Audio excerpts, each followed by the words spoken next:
Dr. Latif, first to you on the rush system. How's the hospital and ICU capacity at this moment? We know Illinois has been a big hotspot.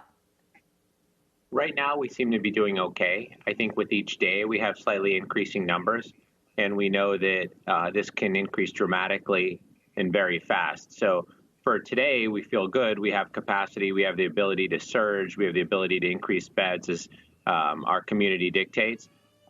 And we have the experience of the past sort of to make sure that we're ready to do that.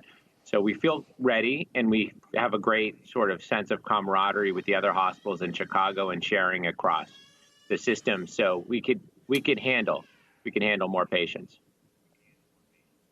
That's good to hear, at least. Dr. Gale, I mean, what Governor Murphy said and what and Mayor Lightfoot is working on is really the crux of it right now, which is how much restriction do we need to keep hospitals like Dr. Latif's from filling up and becoming overwhelmed? How do you balance that, the economic cost with the health cost at this moment?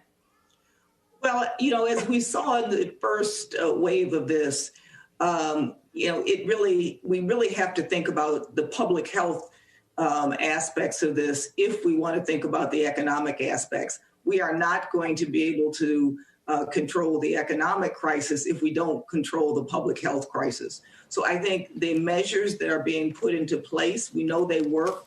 We know that in the first wave, when people actually followed these restrictions, the case numbers did decline. So I think we've got to think about a very aggressive approach to this right now so that we can, once again, bring down the numbers, which is the way in which we will be able to open up our economy.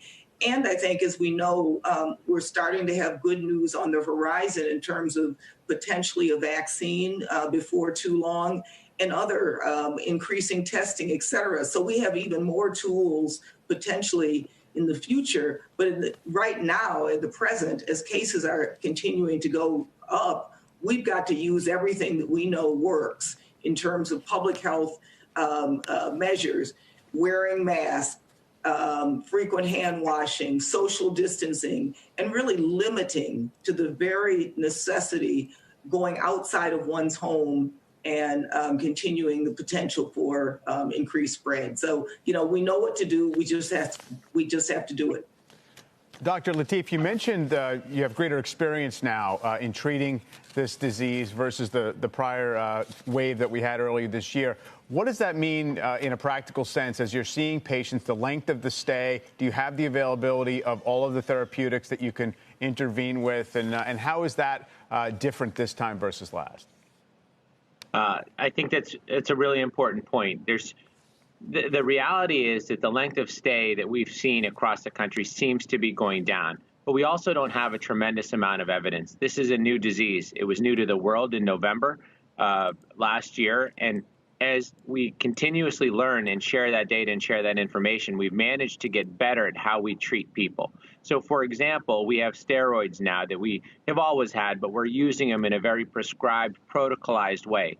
And as we share the learnings from what worked and hasn't worked over every day, we get stronger as a country and more connected.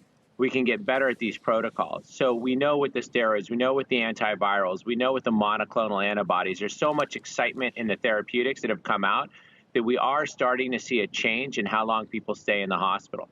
The other point I would make is being ready today and having capacity and being able to keep up with the number of patients that are coming in with the number that are being discharged is critically important.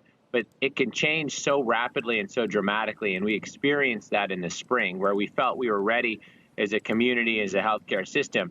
But we've seen cities all over the world, not just this country, get overwhelmed in a matter of a week. So we need to use those therapeutics to optimize our care, to drive down the length of stay, to get people home as rapidly as we can, to keep beds open in the healthcare system. Shepard Smith here. Thanks for watching CNBC on YouTube.